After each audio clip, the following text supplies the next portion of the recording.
0, 1.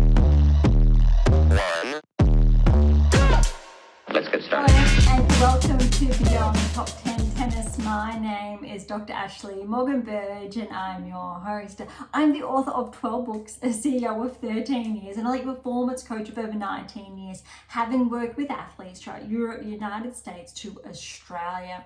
I'm the world's leading scientist on coach and athlete performance, specifically behind how to develop a top 10 tennis ranking.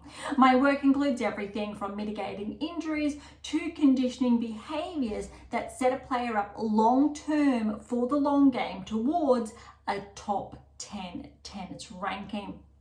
I'm behind theories from the optimal performance theory, optimal behavior for optimal performance, the barrier breaker, the rule of transference to the golden rule. As has become custom, each episode we dive into the latest rankings and results on the WTA and ATP tours and deliver new data implications as shared in my latest release, How to Develop a Top 10 Tennis Ranking, with over 120 episodes to date.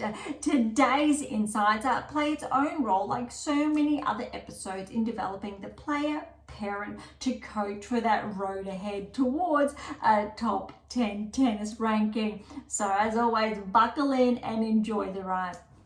If you've been with us for some time now, thank you so much for joining us. You know what we're all about and also how far we've come, but we are so close to the season's end. The WTA finals are just around the corner. Obviously, ATP finals are a few more weeks later than that. We have their last 1,000 event underway this week. If you are new though, welcome. Thank you so much for joining us. I really want to encourage you to track back to those earlier episodes where we really established the baseline, the foundations, really of, I think, the nitty gritty, the scientific jargon, if you like, that does feature quite frequently, I would say. I do my best to reduce that, simplify that, but it really does, the secrets to optimal performance success. Then we moved on to the secrets to optimal coaching success. If we have time, we will dive into that at the end of today's episode, but it's just really important. We really built the foundation for the 7 keys and then set that up for the release almost 12 months ago, 11ish months ago, 12 actually, for the 8th key. So it's actually how to develop a top 10 tennis ranking, the power of the 8th key there, and really how instrumental those 8 keys are in really developing the pathway, the long game.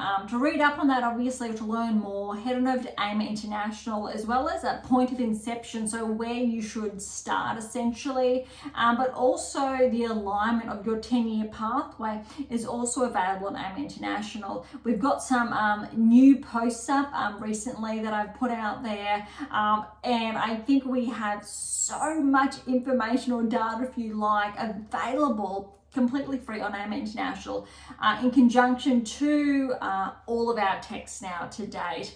And I'm really excited that it's getting closer and closer, I feel, each episode that is released now to that next release. I'm trying not to share too much. I did share a little bit last week and I think the week or two before, but I really want to tackle WTA tours over here as always, ATP tours over there as always, because we had a handful of events on the WTA tour last week. I think we've got 3 and 4 underway this week, but we're going to breeze through a number of them because they're lower tour events.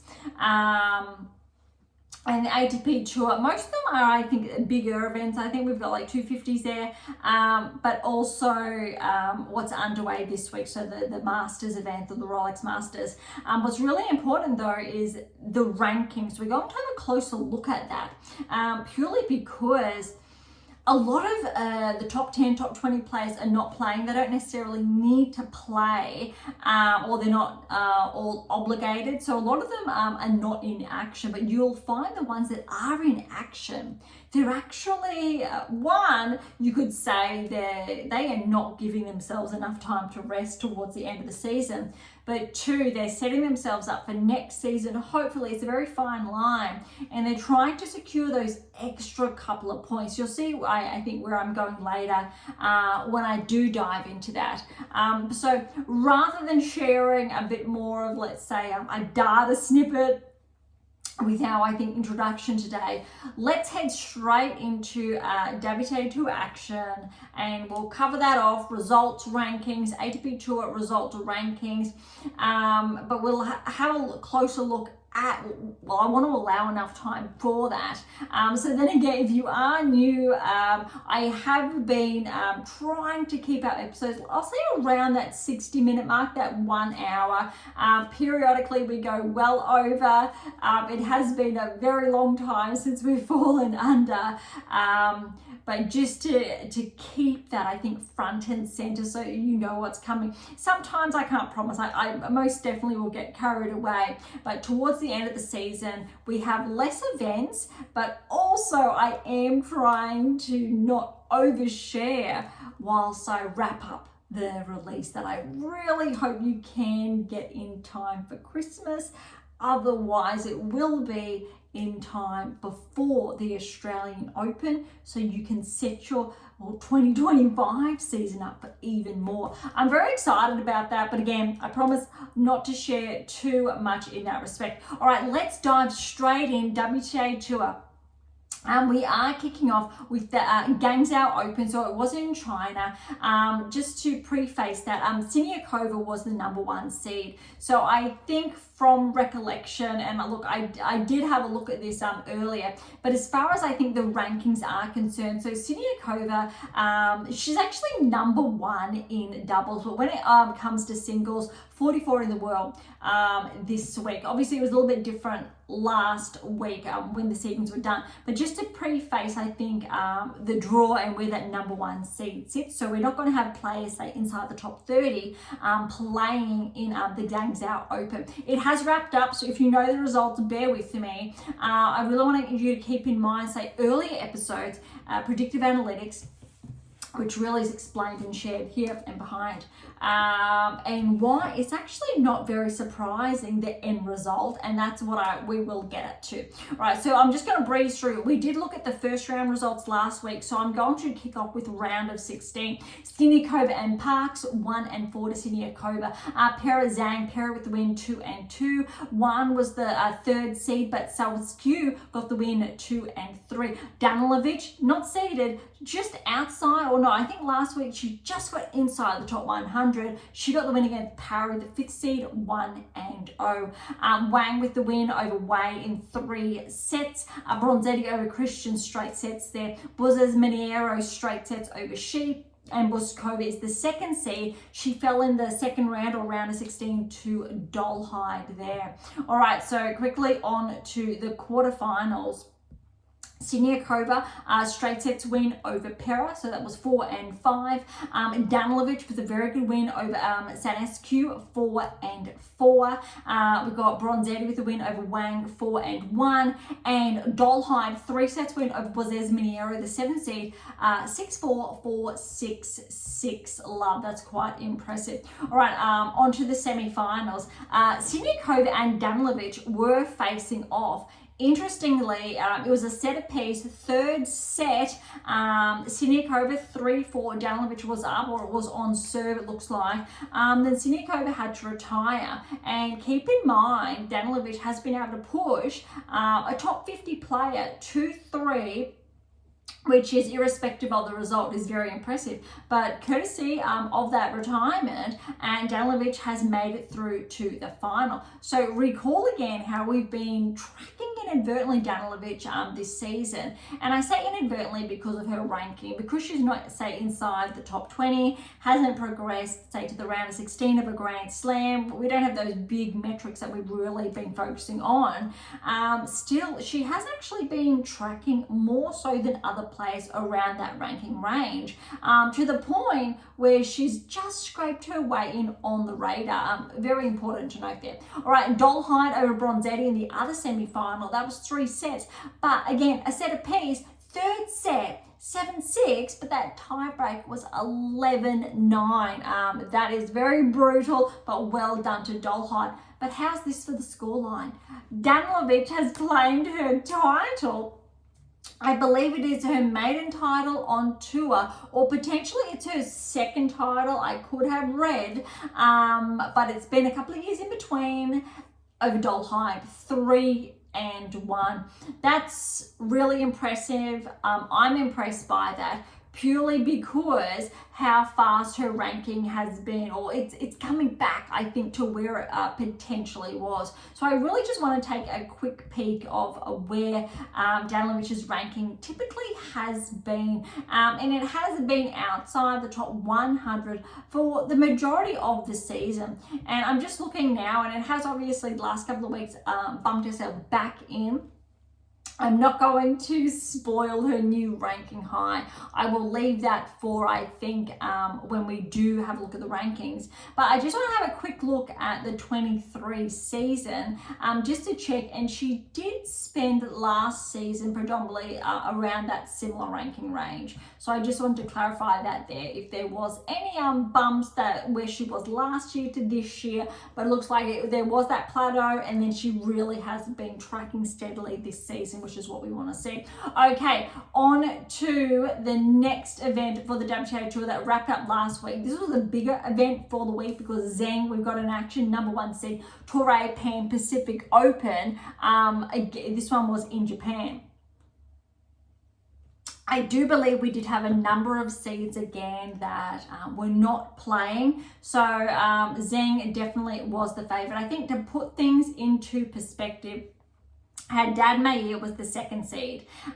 She was ranked, I think, last week just at number 10. That has changed this week. So she did become a barrier breaker, number 10 in the world, but we do not have any other players, I'll say, in between. So only 2 top 10 players. Bulta, 9th seed. Kazakhina is there, who is now a top 10 player, 3rd seed. So there's been a few changes over the past week, but we will get to that later. So just to frame, I think, the caliber of the event, but we do have a number of players, say, inside the top 30. All right, we do know the outcome, but let's have a look now. I'm going to bypass the round of 32. Some of them we looked at last week, others not so much, but let's head straight into the round of 16. All right, Zheng and Uchijima, 7-5-6 love. That's an impressive second set, especially for Zheng. Good first set for Uchijima against Zheng. Now, remember, Zheng has been tracking, not just since the Olympics, good result, US Open, very steady. But she did claim, I do believe, a title a few weeks ago, and she keeps getting better. To the point where, look, 3 months ago, around the Olympics, it was very unanticipated for her to get that win, purely because she had not been performing since her finalist result at the Australian Open. Fast forward, she's been a gold medalist at the Olympics. We know she's made, I believe it was the quarterfinals, I think thereabouts, of the US Open, or it was around the 16 quarterfinals. And she's been going from strength to strength. By all accounts, sure, she's fallen to other players, but they have been very top quality, top 10 players that also have been tracking. So it goes without saying that I've been quite impressed with Zheng. She does actually correlate with the top 10 ranking. Whereas again, prior to the Olympics, that correlation essentially was lost shortly after the Australian Open, purely because she was underperforming. And I said the same things about Pegula, and Pegula then all of a sudden started to track around a similar time frame. She picked it up, I think, around Wimbledon, wasn't able to maintain it, then picked it up again. But we do have players that have been able to track more consistently across the season. All right, round of 16, next match, we've got Fernandez, 8th seed, over Gracheva, 3 sets, 6 love, 3-6-7-5. Schneider's the 6th seed, with a win over Tomova, 2-2. Ishii over Sonmez, 4-6, 6-2, 6-3. Kenin, great to see her with a win here over Torsen, 6-7, but that first set tiebreak was 8-10. All right, second set, 6-4, and then 7-6. So another tie break. Very impressive. So there we go, 10-6 there. But well done to Torsen. She's been playing very well this season. This is a little bit of a breakthrough, I'm going to say, for Kenin, because we've seen her not living up, I would say, to those expectations. We know she's won a Grand Slam. We know what she was capable of. She did have the 8 keys, but then it regressed, and she's been hovering around that 50 ranking range thereabouts for the best part, I believe, of the last 2 seasons. So we're really looking for that push. I definitely believe she can get inside the top 30 and stay, but we're looking at that level of maintenance to be able to maintain, and we haven't been able to see that really since she won that Australian Open title. She had a deep run at the French, but we haven't seen that consistency since. So it's actually been a few seasons. All right, Kazakhina, good win over Kessler in 3-6, 6-3, 6-1. Bulta over Okuruma, 1 and 2. Haddad Mayer and Andreescu played round of 16, and it was Haddad Mayer's first match by first round, and Haddad Mayer had to retire. Andreescu was up 3-love, so that's unfortunate for Haddad Mayer. But look, a very good win for Andreescu in respect to points, which I think she needs after really losing a bit of that momentum the last, I would say, 2-3 months. But when looking or reviewing Andreescu's the level of play, she's definitely just a little bit shy of that next peak, and arguably Andreescu's, I think, very capable of progressing to a round of 16 at a Grand Slam and really potentially giving it another go if, very big if, she can find again that maintenance and maintain that. Similar to what I said about Kenin. And remember, Andreescu is a Grand Slam champion. She's been sidelined for most of the time since then, really, and hasn't been able to deliver that same level of play. But again, she's still very young, is more than capable of that. We need those 8 keys in there to really solidify that baseline and to build on it and to build on that. If I am speaking a little bit of jargon you're unfamiliar with there, that's really because I've had a very heavy writing day, and it's all essentially encompassed in these 7 keys: how to develop a top 10 tennis ranking, a more of a, I'll say, explanatory nature from that perspective. All right, on to the quarterfinals now. Zheng, very good win over Fernandez. Look at this, 6-love, 1-6, 6-3. Well done to Fernandez to get that second set. Brutal first set, but well done to Fernandez. So that was very up and down, and then it looks like they both found their groove at third set, 6-3. So that's tight. I'm happy to see Fernandez really back inside the top 30, I believe. And you got to remember, Fernandez is a US Open finalist, and I do believe that she is capable of making, let's say, that round of 16 consistently at the Grand Slam level. We just haven't seen that. But I think, again, similar to Ken and Andreescu, she just needs to integrate those keys into her baseline to give herself a chance to develop towards that next level.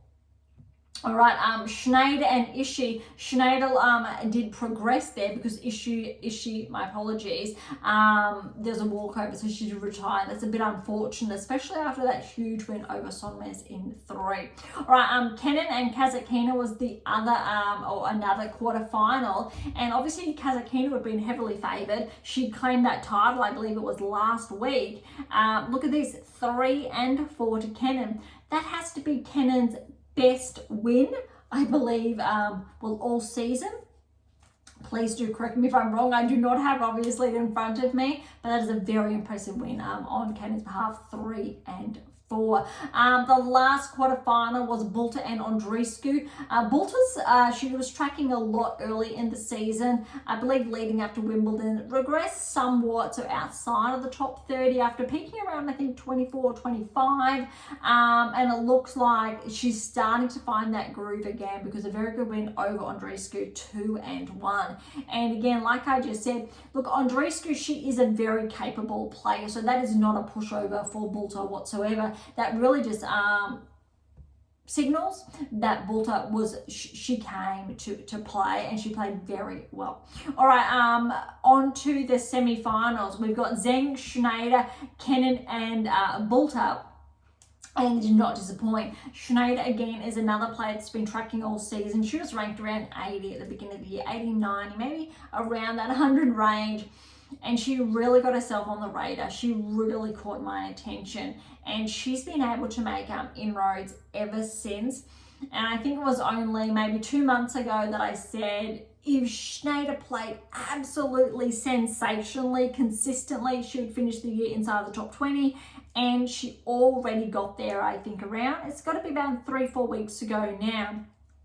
And she's still in action, going from strength to strength, setting herself up for another successful season next season. I believe this season also is her first full season on tour, which is very impressive. So to play Zheng in the semi-finals, mind you need to remember Zheng was not ranked inside the top 10 at the beginning of the season. Very different. I think she was just outside, obviously, in contrast to Schneider's ranking, which is just inside the top 100. But she's come a long way, and I think definitely next season she's really setting herself up for that round of 16 early in Australia, to potentially quarterfinals. But look at this, 7-6, 6-3 to Zheng. That tie break was 7-5, but very good performance from Zheng. That would not have been easy. Kenin, Bulta, another win for Kenin, very impressive, 4-4. Obviously a lot closer than that Andreescu match or Kazakhina match, very similar. However, that's a very solid win, back to back, Kazakhina and then Bulta from Kenin. So in the final we've got Zheng and Kenin. I believe this was Kenin's first final, I believe, this season.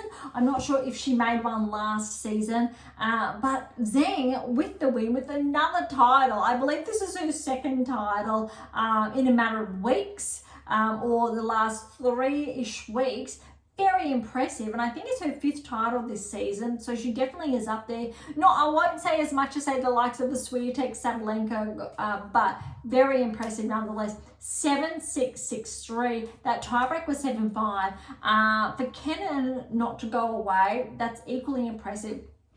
I really hope Ken can maintain this level, build on that momentum, and really, I think, form that next baseline. Okay, so that's wrapping up the Pan Pacific Open in Japan. Let's now head on over the third one, the Abierto Tampico. So that's the, I'll say the event that was underway in Mexico last week. Different field though, a lot, I will say, different caliber, and by that I mean I'm just double checking. So Bozes Meniero, for example, was the first seed, and she's ranked 94, and I did touch on this in last week's episode. So let's kick off very quickly, round of 16. We're not going to dive into it too deeply. Look, Paris Diaz, second round, fell to Stefani in 3. Montgomery was the 7th seed, fell to Stusik in straight sets. Maria with a win over Zidansek, straight sets. Sorez Patomo over Kurmatova, straight sets. Joined over Chang in straight sets. Karl with the E fell to Marino in straight sets. And we've got Blinkova, the 5th seed, 3-set win over Tikahona, and you got Levchenko in 3 over Teichmann. Quarterfinals, Stisuk over Stefani in 3. Then we've got Sorez Tormo over Maria, straight sets there. Marino over Joint, straight sets. Levchenko fell to Blinkova to wrap up the quarterfinals. All right, on to the semi-finals. We've got Sorez Tormo has fallen to Stusik. However, that was 2 back-to-back tie breaks, so well done, I think, to both ladies there.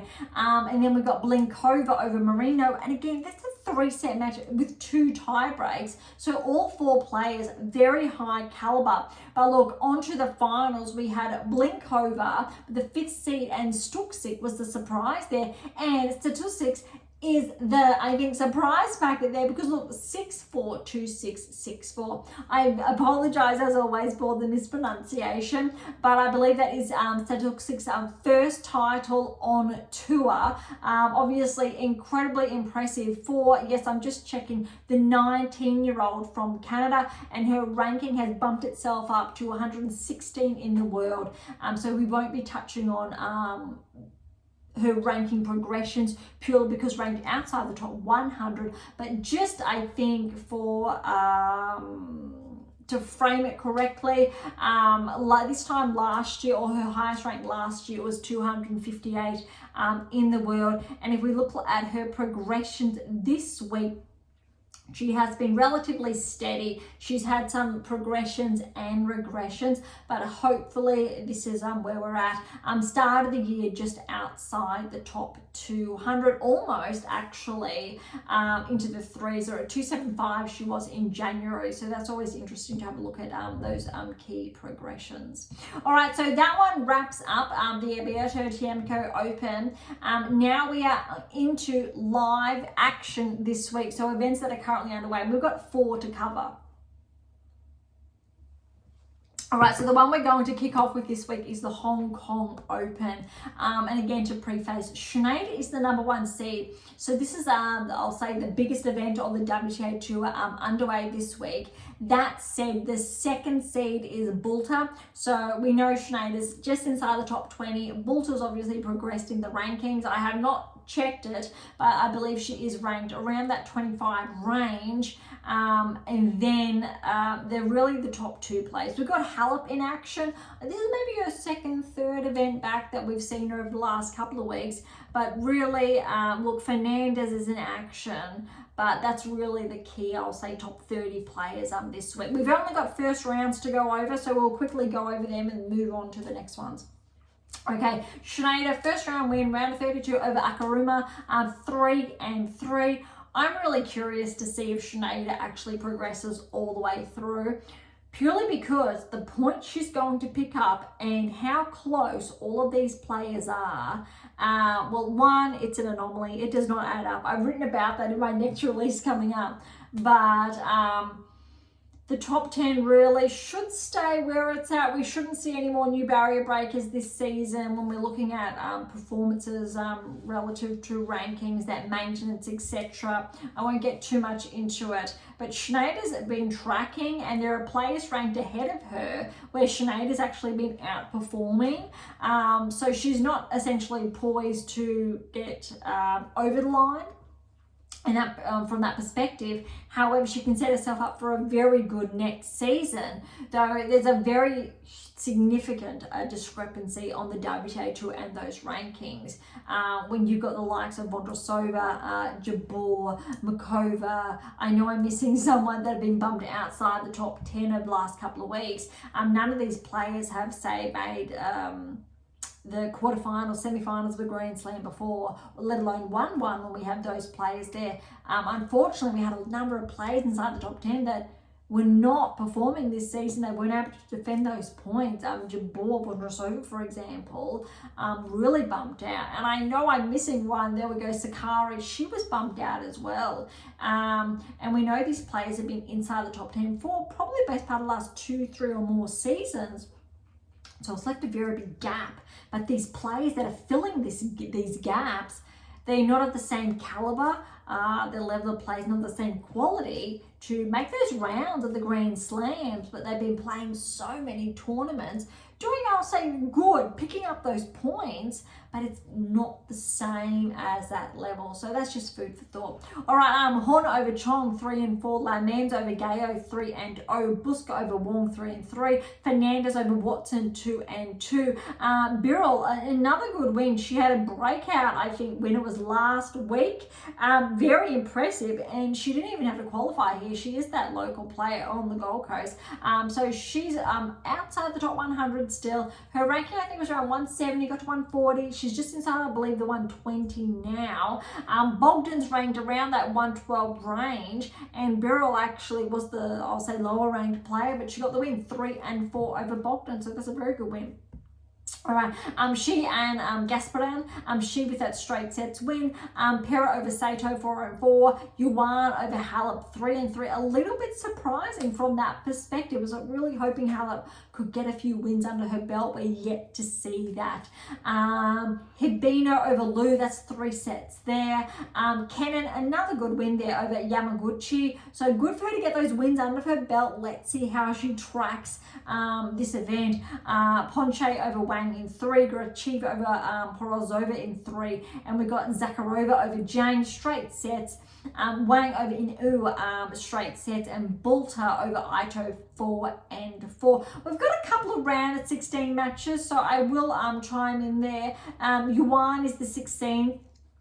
She's playing Hibino as we are coming live, and it's 5-2 in the 3rd set to Yuan, so that most likely will finish out as we are coming live today. Pera got the win round of 16 over Shi 0-4, and that's all. So we've got Schneid and Hon in the round of 16. Lamens, Busca, Fernandez, Birol second round. I believe after that first round win, I'm not going to be surprised if Kimberly gets very close to cracking the top 100.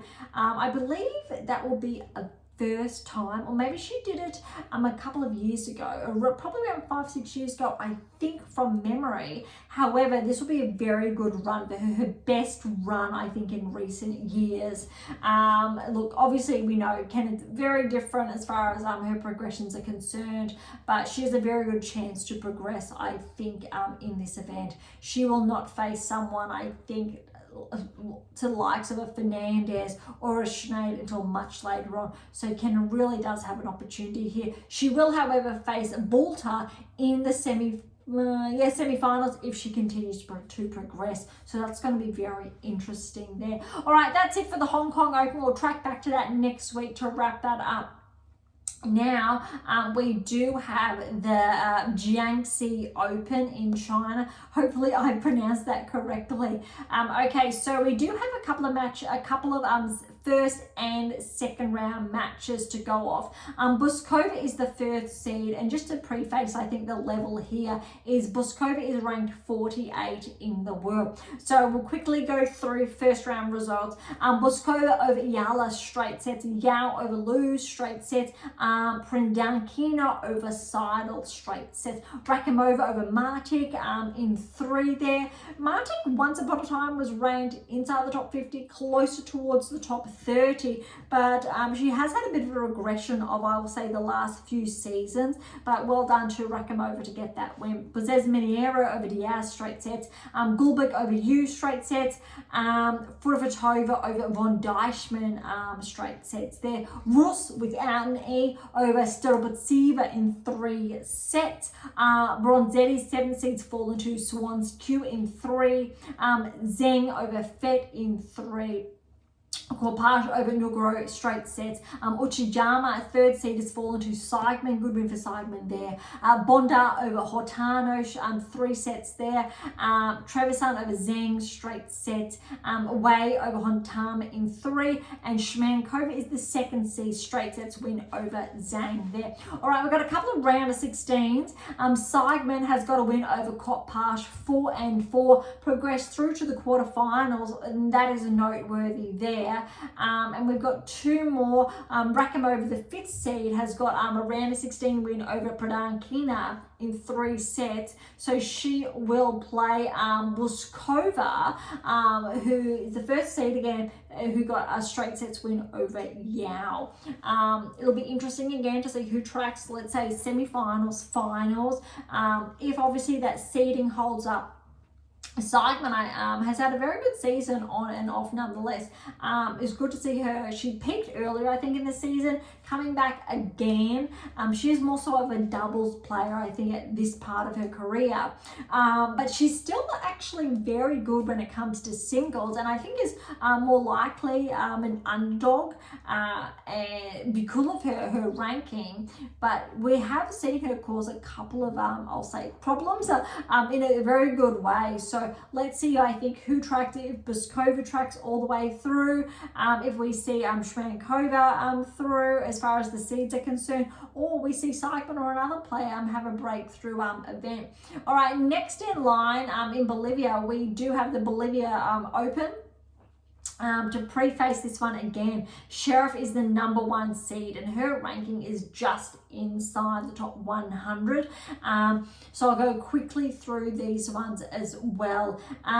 First round 32, Sheriff and Arango. Sheriff did have to retire, unfortunately. Arango was up 2-1, so out goes that first seed straight away. Vigueira Riviera over to go, so straight sets. Romeo Gomez 3 over Brancario.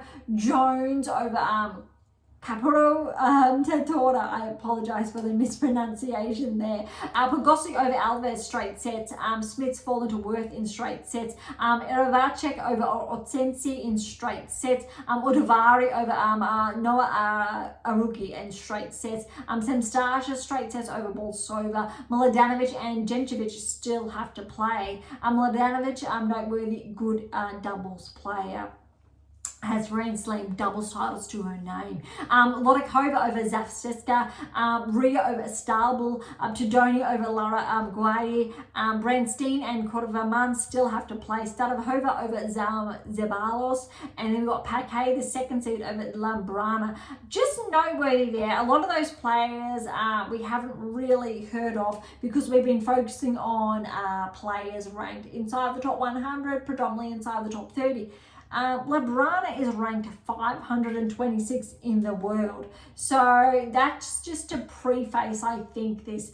Zavatska, for example, if we dive a little bit deeper with her ranking, 233. So that's a very big difference. So over almost 300 as far as rankings are concerned.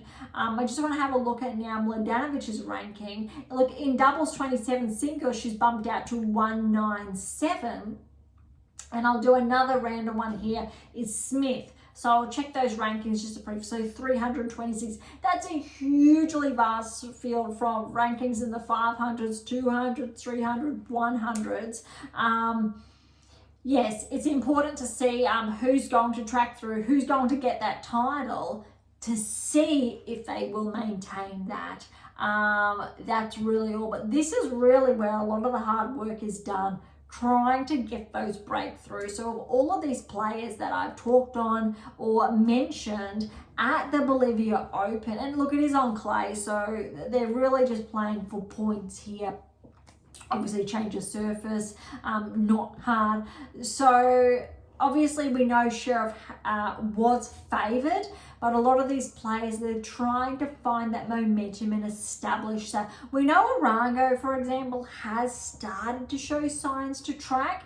A lot of these other players we're not familiar with. They have not been tracking. They're really new in all sense of the words, because irrespective of their current ranking in the 500s and the 100s, we're not seeing those upsets just yet. But this is really a pivotal time when you're looking for those breakthroughs. And out of this lot, you know, 1, 2 of those players we will see potentially break the top 100.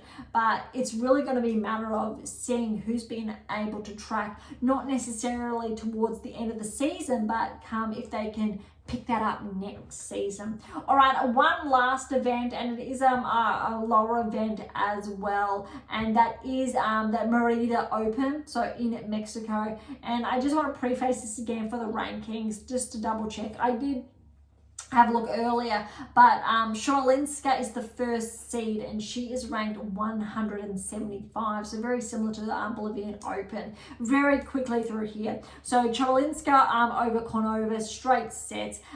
Chang over Frey, straight sets. Manlik is the second seed, but for some reason at the very top of the draw, over Rodriguez in straight sets. We've got Soboleva, she's retired.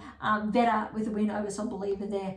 Sharma is an Aussie, so straight sets over Ane. Tikahona over Kotoviva. Bulgaru is the 4th seed over Guana Campos, straight sets. And Zidansek, the 6th seed over Hu in straight sets. And the seeds are all over the place for this draw. It's a little bit confusing. But when we're looking at actually the second round, we've already got that in action. And the first seed, so Shalinska is through over Chang in straight sets. Manlik straight sets over Beta, and Sharma has fallen to Tikahona in 3 sets there. And we've got Zidansek straight sets win over Bulgaru.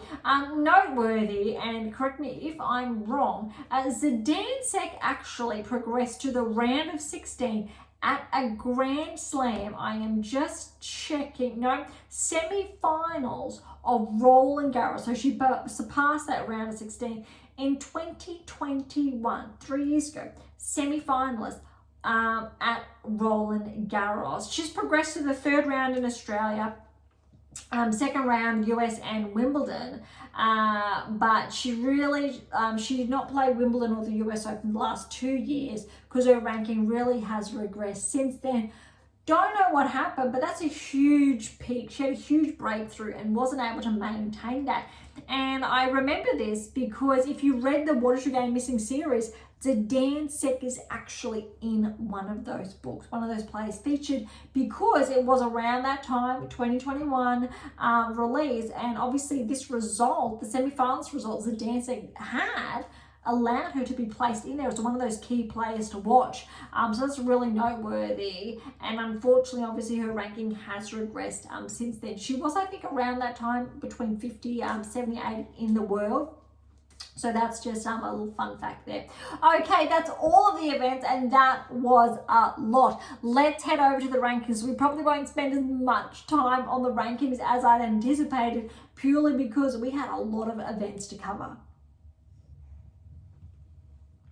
Okay, I'm going to head straight into the top 100 where Wang is. She's been bumped back just one, but kicks off number 100 in the world. A lot of regressions just outside. So Sheriff's back 3, 96, Bonda's back 3, 97 for example. Perez Diaz, she's up 3, 94. Stadelputseva's back 3, 92. We've got Irani's up 289. Cannon, because of her huge performance the past week, a 67-point progression to 88 in the world.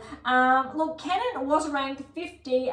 Really, I think over the last couple of weeks ago, I must have missed something with her being severely bumped outside of the top 100. So she has found her way back inside.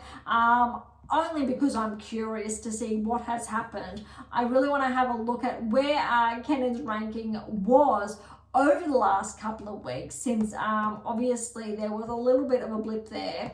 I'm just checking. So yes, she was ranked in the last, I will say, the best part of the last 4 weeks outside of the top 100. She was September around 90, but yeah, so the early September she was 54 in the world, and then had that steep regression. So that most likely comes down to points as far as titles around the US Open or thereafter.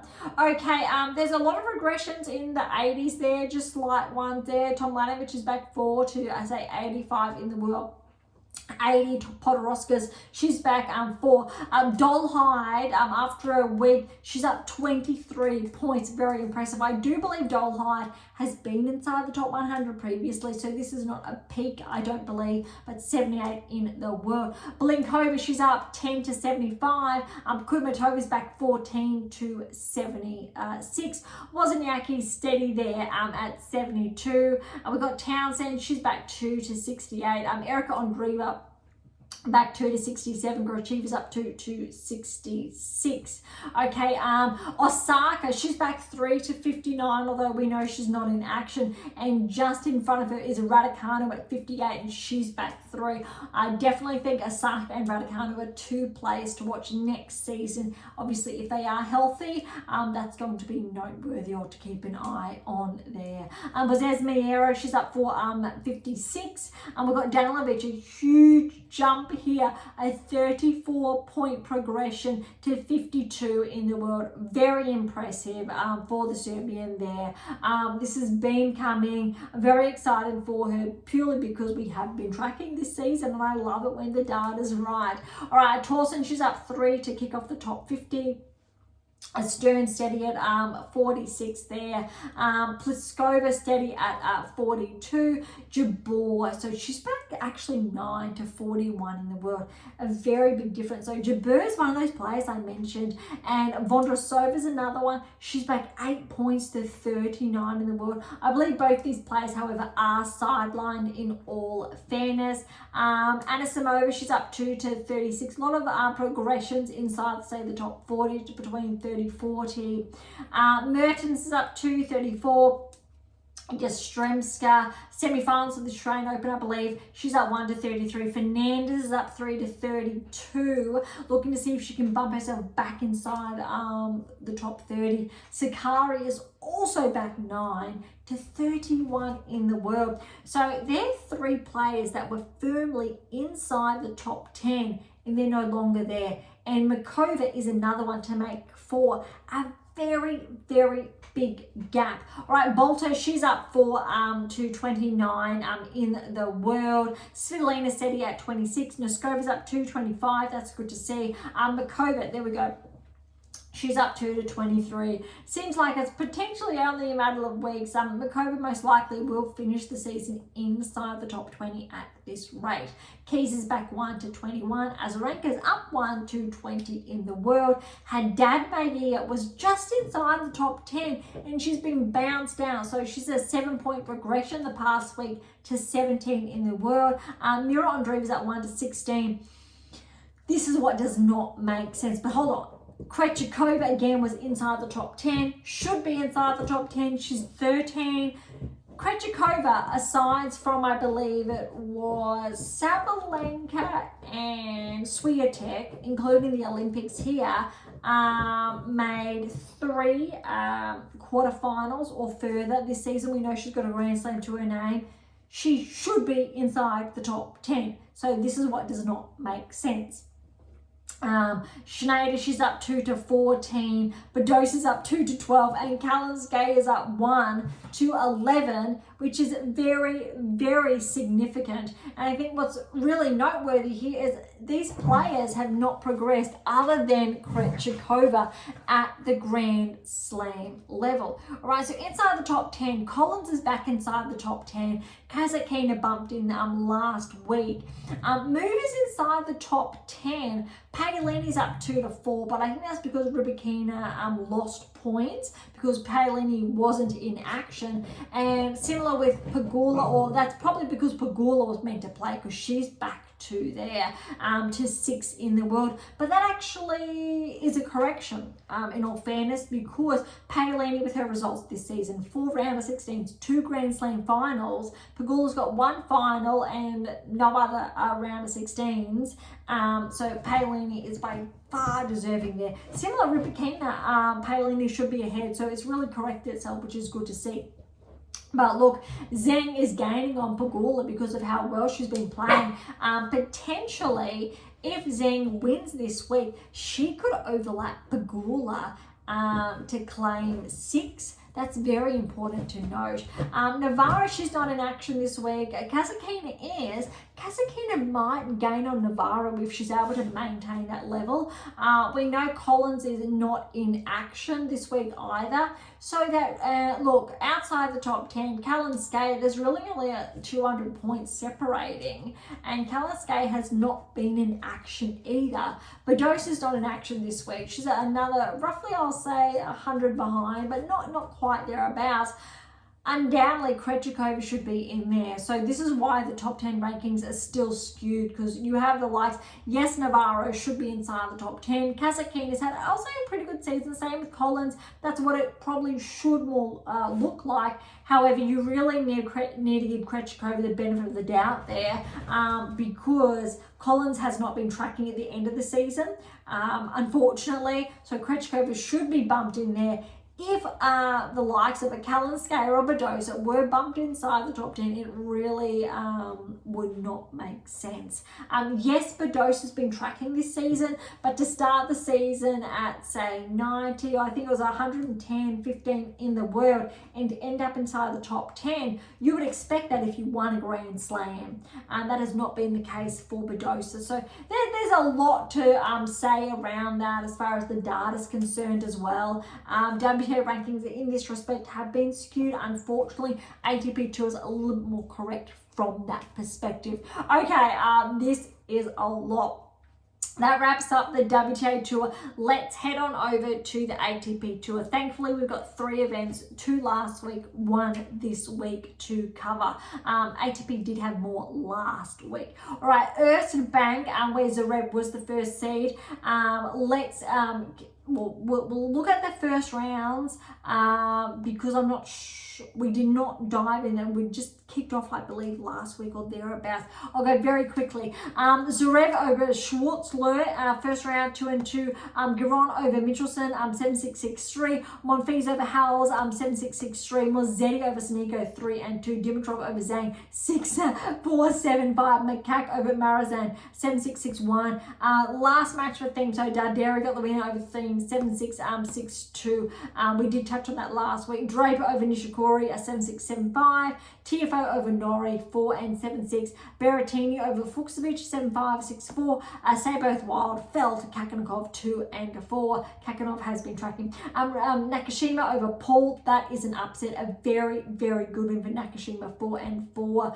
Menzik over Poprin, 7-6, 6-2. Kakanov over Navone, 2-4. Koboli over David Fekina, 7-6, 6-3. And Deminor over Struff, 2-6, 6-2, 6-2. That's noteworthy. So a couple of those matches I think we touched on last week. So we've covered all bases, covering all of them this week. So Diminor is the second seed. Great to see him back. Last event he didn't go, I'll say, as well as anticipated. I believe this event is better, but I won't spoil it just yet. All right, round of 16, Zverev and Giron, very good win for Zverev, 2-5. Mozetti got the win over Monfils, that was a walkover there. Makak over Dimitrov, that is a very good win for Makak. 7-6, 6-4, 6-3. That tiebreak was a 5-7. Draper over Darderi, good win there, 7-5, 6-1. Berrettini over TFO, very good win for Berrettini, especially because it was on hard court. You need to favour TFO on hard, Berrettini on grass. 6-3, 6-7, 6-8, 6-3. Kakanov over Nakashima in 3-1, 6-3, 6-4. We got Menzik, he was a qualifier, over Kikimovic, 6-3, 7-6. And that was 9-7. And Diminor with a good win over Kaboli, 7-6, so 7-2, 3-1. Kaboli must have retired in those later, I think, the last couple of games there. All right, on to the quarterfinals. This was an upset, Mazzetti over Zverev. Look, Zverev's had a full season. Mazzetti started to peak later on in the season, so it's not that shocking in all fairness. But look, 2-6, 7-6, 7-5, 6-4. Very good win for Mazzetti. Potentially Zverev's going to get those points to allow him to gain ground on the likes of, say, around Alcaraz, Sinner, etc. Set him in itself up for a very good season next season. Although he's had a very good one so far, again, in 2024. Draper over Makak, 6-3, 3-6, 6-1. Kakanov over Berrettini, 6-1, 6-4. And Diminor over Menzik, 6-7, 6-3, 6-4. And that tiebreak was 2-7. Very impressive to see Alex back in, I think, the semi-finals. He's had a couple of weeks off, out of action, but this is really good to see him back. Draper over Mazzetti. Look, Mazzetti seeded 6, Draper 7. Draper's definitely a dark horse, irrespective of that seed. But look at this, 6-2, 6-4. Very good win for Draper. Not shocking, because he's definitely on my list to become a barrier breaker next season. Not this season, but he's definitely gaining ground. Kakanov upset Diminor. Kakanov has been tracking, however. I believe he did get a title over the last couple of weeks as well. So look, it's a very good win for Kakanov. But look, great for Alex to get to the semi-finals nonetheless. And Kakanov, that was 2-4. finals, Draper Kakanakov, Draper with the win 4 and 5 over Kakanakov. Look, very impressive for both players. Their rankings will show it as well. Kakanakov has actually been ranked inside the top 10 before. He's been an Olympic medalist before. He's had a regression, but it looks like he's finding his groove again to find his way back, which is very exciting to see. Let's see how he goes ranking wise over the next couple of weeks. All right, so that one wraps up the Erste Bank Open in Austria for last week. The other one we have is in Basel, and that is in the Swiss indoors. Very popular, obviously, where Federer used to play that, but obviously that's not the case anymore. I believe Wawrinka did play here, yes, so we will touch on that shortly. So round of 32, we'll quickly go over all of the matches as well, even though I probably touched on a couple of them last week. All right, Rublev was the #1 seed here over Berge. Berge, however, he's made 2 round of 16s this season, and I believe I did share that last week, but no harm in sharing again. So this was not necessarily a walkover, very easy match for Rublev, 3 and 2. All right, Tibillo over Silic, 7-6, 7-6. Wawrinka over Manarino in 3. And yes, I did share this last week. Shelton over Echeverry, straight set. Tsitsipas over Sorolundo in 3. Van der Schulp over Bublik in 3. Martinez over Lecheka, straight set. Fils over Altama in straight sets. Humbert over Keim in 3. Goffin over Analdi in 3. Stricker over Grekenspor, straight sets. Rune over Jari, straight sets. Orgo Elisame over Baez, straight sets. Pesh Pericard, straight sets over Duckworth. Shapovalov over Shang, straight sets. And Bautista Agut upset Ruud in 3. That is a very big upset though. But Bautista Agut did come off winning a title. I believe it was last week or the week before. So that is not that shocking. Okay, so fresh results because there was that overlap there from last week. Round of 16, because we've got some really impressive results that happened at the Swiss indoors over the past week. Look, Rublev over Tibillo, 7-6, 6-1, very good win for Rublev. Shelton upset Wawrinka, 7-6, 7-5. Tsitsipas with the win over Van der Schulp, 7-6, 7-5. Fils over Martinez, 5 and 3. Goffin over Humbert, that's an upset. Very good win for Goffin. Look, Goffin, I believe he's been inside the top 10. Obviously, we know his ranking's not the same anymore, but Humbert was the 5th seed, so it's a very good win for Goffin in 3 sets there. Rune over Stricker, 3 and 6. Pesh Pericard, very good win over Ogor Elisame. Pesh Pericard, I believe he started the season outside the top 100 or thereabouts. Ogor Elisame, he's been tracking, finally cracked back into the top 20. But Pesh Pericard sits just outside the top 30, I believe, or at this point in time, it was. So, look, to get that win over Ogor Elisame, one, is very impressive, but not that shocking as well, because of the level of play he's been able to deliver this season. Fils is ahead of Pesh Pericard, but Pesh Pericard is right on his heels as far as I think the French players are concerned. All right, Shapovalov got a very good win over Bautista Agut, and I believe the past week Shapovalov has been bumped back into the top 100 or the last few weeks, which is very impressive. That was 3 and 7-6. All right, on to the quarterfinals now. So as far as the quarterfinals are concerned, Shelton got a very good win over Rublev, which really highlights top 10. Normally, Rublev's still there.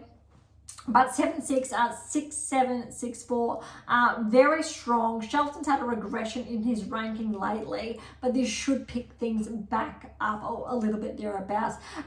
Fils, a good win over Tsitsipas, 7-6, 6-3. That is an upset. However, again, like I just said, Fils has also been playing very good this season. Rune over Goffin, 2 and 4. Very good appearance from Rune there. Pesh Pericard over Shapovalov.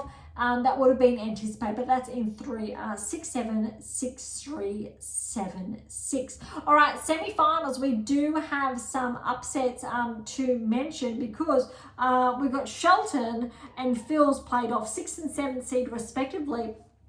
But this is as anticipated. So Shelton over Fils, 6-3, 7-6. But that tie break was 11-9.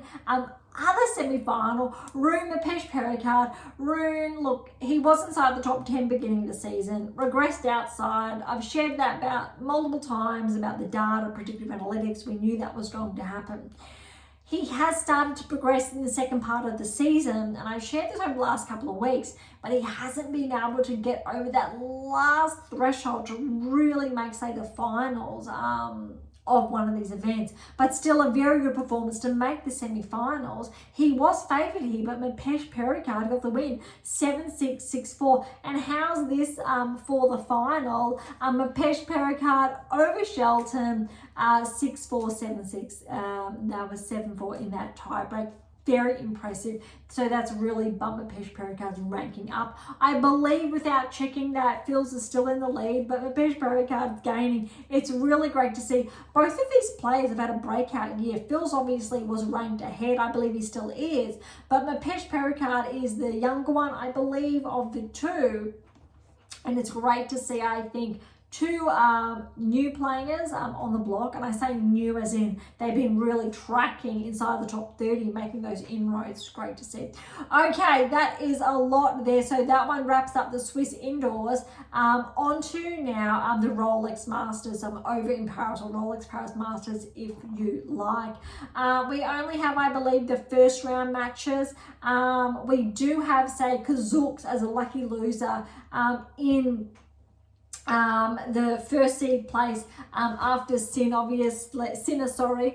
withdrew or late withdrawal. So Kazooks has got a very favourable draw with a bye, obviously, first round. Djokovic is not in action, so they're probably the primary surprises here who is not present. Alcaraz is in action. All right, so let's dive into first round action, and we'll have a look at the other draw. Shelton, good first round win over Mote, who was a qualifier in 3 sets, 6-3, 6-7, and that was actually 18, 6-3, and he will play Shelton Kazooks next. So you really need to give Shelton, I think, that edge.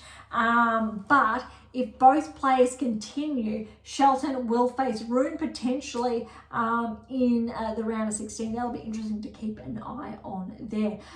Okay, Bublik with a good win over Fognini, who qualified 5-5. Rune over Anali, 4-4. So Rune and Bublik will play in the next round. Diminor, good first round win over Navone, 5-1. Kekmanovic in 3 over Baez. So Diminor will play Kekmanovic, who was a lucky loser, in the next round. Draper got a win over Lecheka, 5-2. He will play Fritz next. Fritz got a bye first round. That's going to be very, very interesting, I think. I won't say a repeat, I don't believe, of the US Open, but look, both of them, we know how well, obviously, Fritz did. US finalist there, Draper semi-finalist. Phil, I believe it was to Sinner, but he got that win over Alex, and that was brutal, and that's obviously where Alex obviously was already injured. But Draper played exceptional tennis, and he's been able to essentially maintain that baseline, so that peak performance, and you really need to give him a shot here for that type of win. Haven't seen Fritz in action the past week or two, so it'll be interesting to see how he performs. All right, Zverev's back in action. He does have a bye. He will play Gregenspor next. Gregenspor got the win over Darderi, 3-4 in the first round. Phil's over Silic, first round, 6-4. He will play Struff next. And Struff, how about this? He's upset Mazzetti, first round, 4-2. That is a very notable upset. All right, Tsitsipas over Carabellas Bain in 3 sets there. He will play Tabilo, and look, I will say it's an upset. Tabilo got the win over Borges in 3 sets, and like I shared a short time ago, Borges has played relatively well this season. He's just inside or just outside the top 30. Tabilo's ranking, I'm just going to check it now. Oh, actually, it's not an upset. He is ranked 22, but when we're looking at that Grand Slam level of play, Borges is the one that has showed up, not Tabilo from that perspective.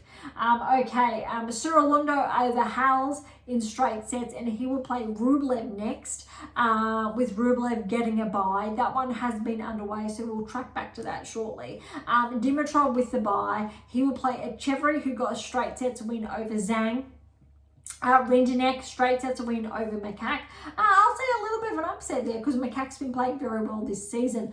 Michelson over Hercax, that is somewhat surprising, or that is an upset. Hercax obviously has been bumped outside of the top 10.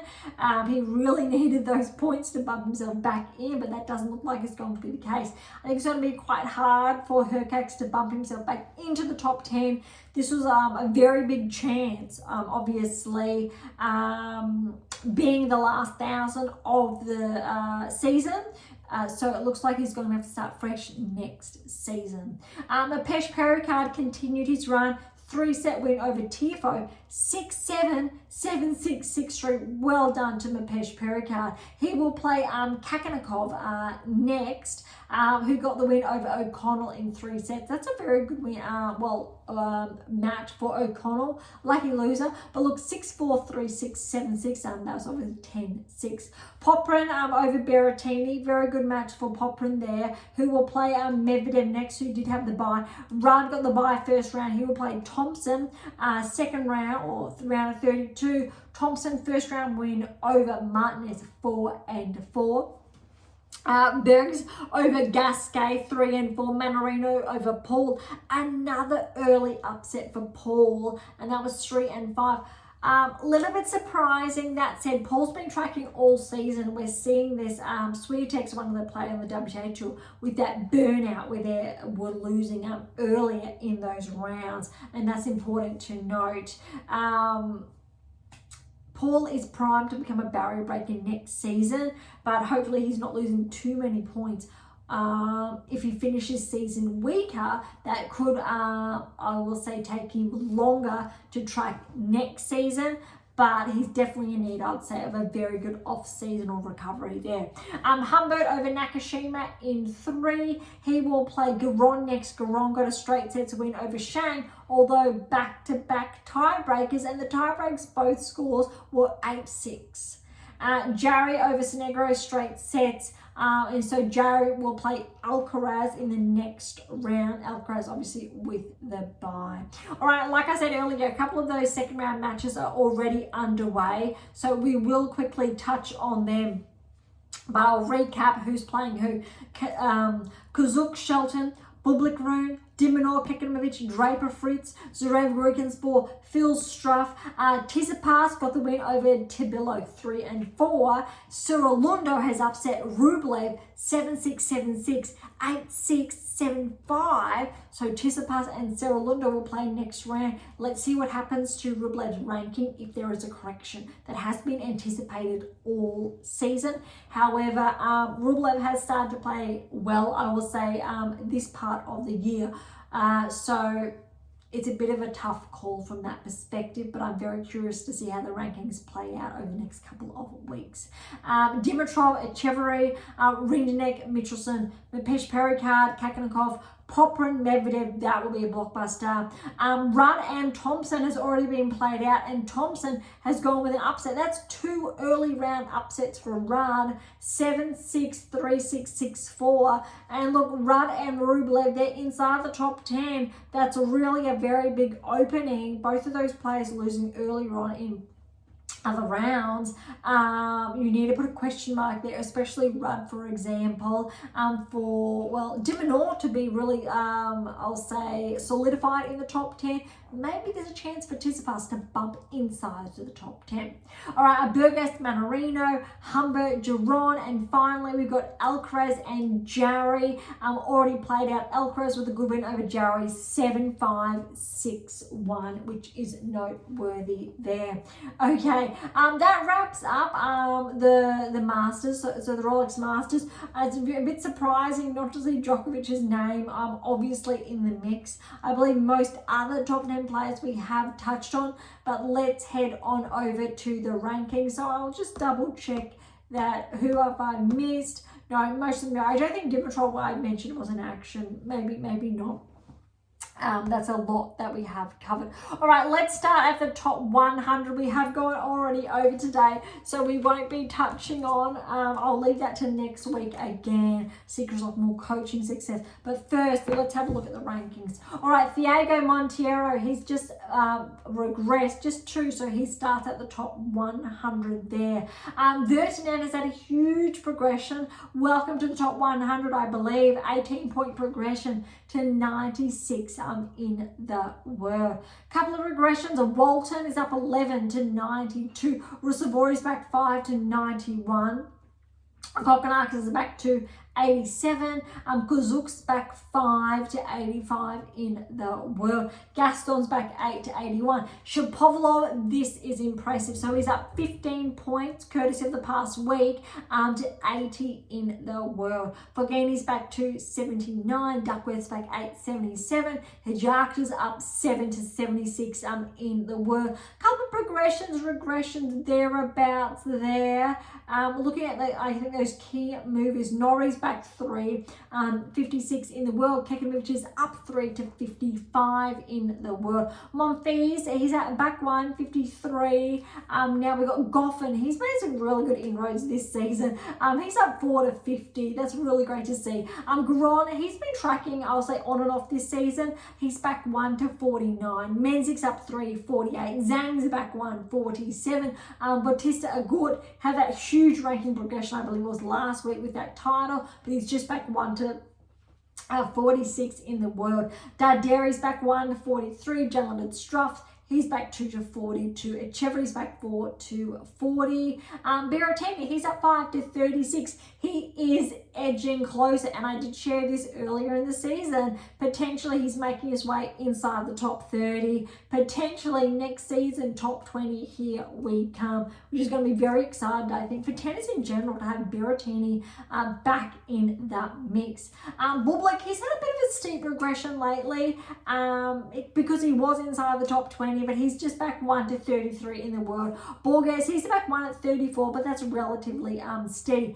How's this? Mapesh Perikar, a 19-point progression, courtesy of his title win, 31 in the world, so almost inside the top 30. Great to see. Cirilundo and Thompson, they're both at 1, 29, 28 respectively. Agor Lissame, he's actually had a steep regression of 8. He was just inside the top 20, but 27 now in the world. McCack's up 2, 25. Poprin's up 1, 24. Corder, how's this? He was inside the top 20, I think around 18, 17, but he's had a bit of regression. But he's back 1 this week to 23. Kaknikov, with that finalist result, he's up 3 to 21 in the world. Shelton, look, we know he was as high around 13, 14, I believe it was. Bit of a regression lately, but he bumped himself outside the top 20, but now he's inside the top 20 again with that 4-point progression to 19 in the world. Humbert and Tiafoe, they're both back 2 to 18 and 17 respectively. Mazzetti's up 1 to 16. Draper's up 3 to 15 in the world. That's a really, really good run. Prior to the US Open, I believe he was just inside the top 30, and this has been a very, very quick to get inside now the top 15. He's really setting himself up for a strong next season, I would say. Hercax, he's back 1 to 14, and as far as points are concerned, only 10 are separating them now, because he did lose a number of points over the past week. Because of that, Rune's up 1 to 13 in the world. That is actually a bit of a surprise there. Paul is at 12, steady, and Tsitsipas steady at 11. However, yes, Tsitsipas is leading that by 200 points. Rune is actually edging there. Paul is obviously ahead, but just as I think our predictive analytics shared, Paul and Draper are primed to become barrier breakers. Look, Hercax potentially will bump back inside the top 10. Probably not this season, because Paul and Tsitsipas, are too far ahead from that perspective. All right, as far as, here we go, the top 10 are concerned, Alex has taken a bigger lead over Tsitsipas, or around 11 and 10, I should say, because there is roughly, I'll say, that 400-point lead now, when it was just around 200 points a few weeks ago.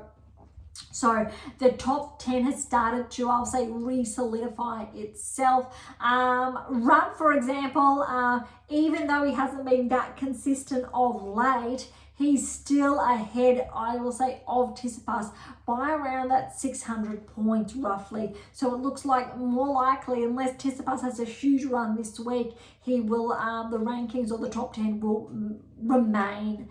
Dimitrov's at 9 and Rudd, he's at 8. Rublev, look, he was bumped back to 7 last week. Let's see what happens, I think, this week at the Masters event, how the points line up next week. But everyone else is relatively the same. There are no changes as far as inside the top 10. Sinner, look, he's lost 500 over the past week. Medvedev, he's dropped 300. And Alex has gained there, whereas he's had the most gains there. All right, so that's really it this week. We have gone a lot over, so I am a little bit disappointed we're not going to be able to share that. That's 2 weeks in a row that we've missed out, but that's okay. We've had a lot of tennis to cover, which is obviously what Beyond Top 10 Tennis is all about, whilst also sharing, I think, when time permits, those key segments of additional chapters there. All right, so thank you so much for joining us this week.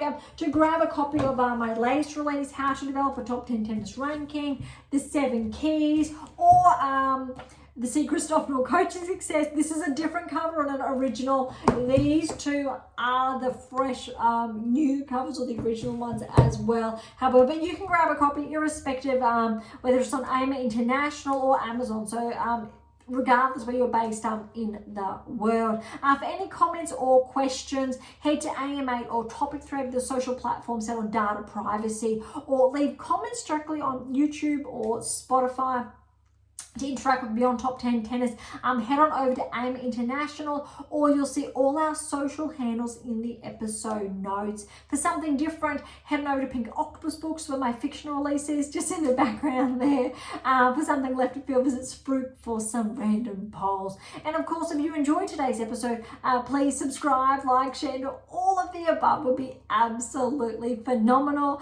For those of you who are interested, we do have scholarships available on AM International, as well as options to work with me exclusively to optimize your performance, to nudge you closer towards that top 10 tennis ranking. So don't be shy and come and say hi. Okay, on that note, I am so incredibly grateful. Thank you so much for listening.